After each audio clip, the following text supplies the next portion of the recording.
starter with an overload protection.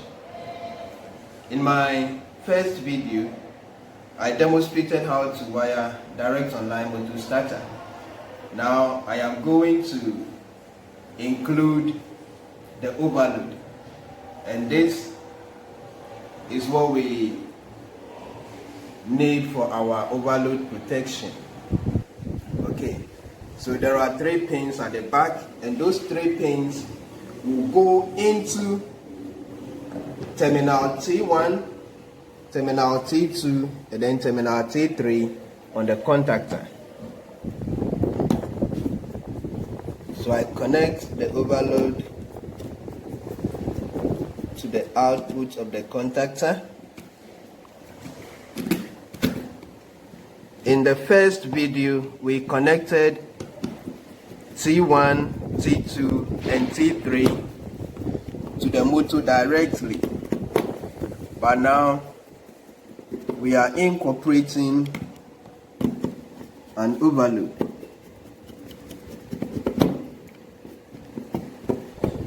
Alright.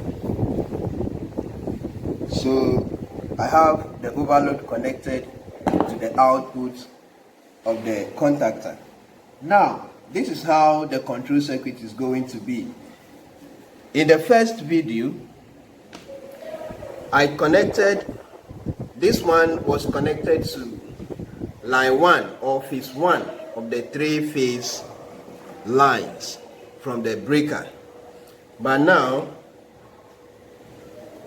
the line is not going directly to the stop button. I'll connect the line to the terminal marked 95 on the overload relay. So this is terminal 95.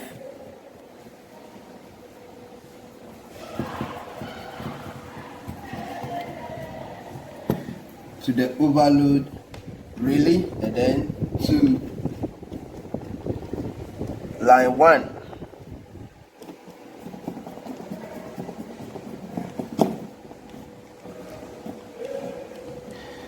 Okay.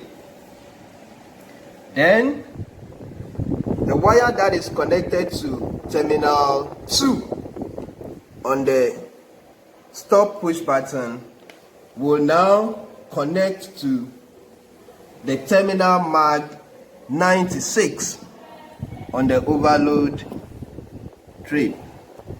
So terminal 96 on the overload. And so what it simply means is that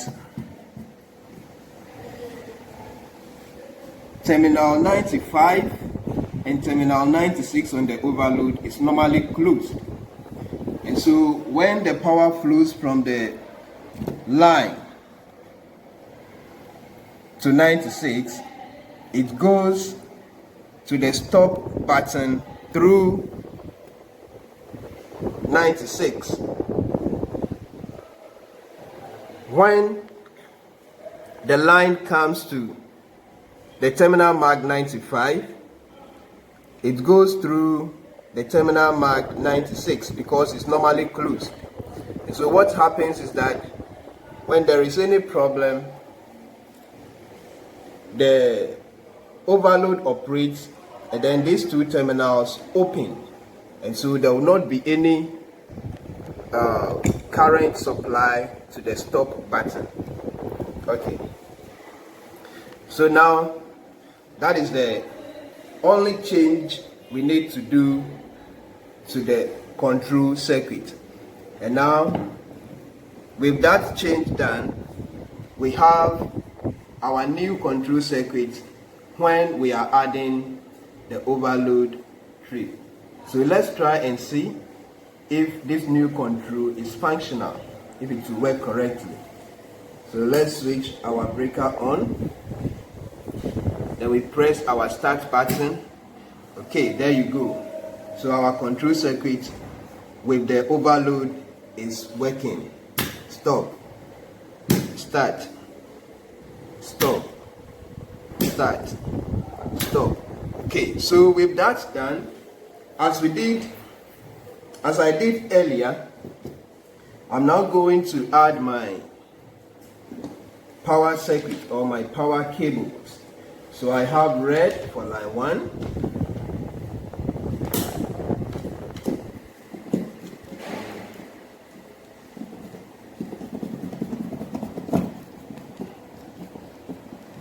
and then I connect it to the terminal marked L1 on the contactor.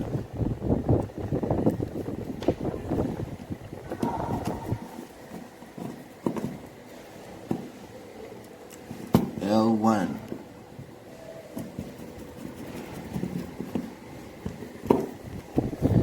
Then I get my second cable to line 2, which is yellow, and then that goes straight to the terminal marked L2 on the contactor.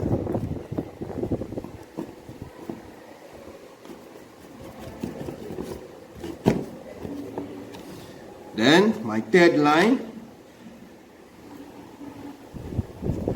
which is blue,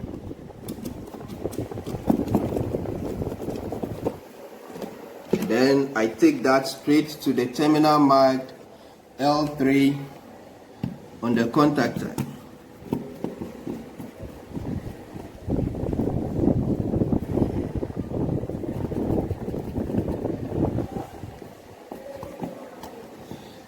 Okay, so now to the motor, at the output of the overload, I still have terminal markings. That is terminal 1, terminal 2, and then terminal 3. So as we did earlier without the overload, my red cable is connected to terminal T1 and is going straight to one of the motor terminals. Then my yellow cable is connected to terminal T2 and is also going to one terminal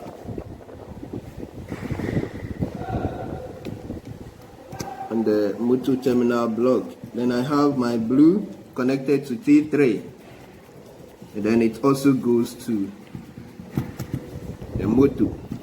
Alright, so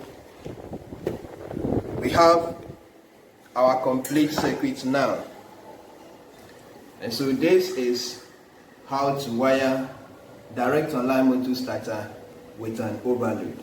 Okay, let's see if our motor works with that. So our green is start. So before we start, we switch the supply on through our 3-pole breaker. Okay, so let's start. Let's go. There you go.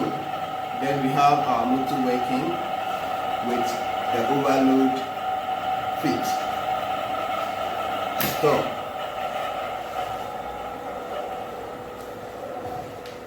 Then we try once more. Start. Stop.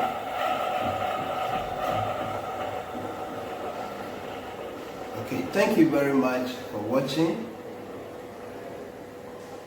I want you to subscribe to my channel and share the videos. Thank you very much.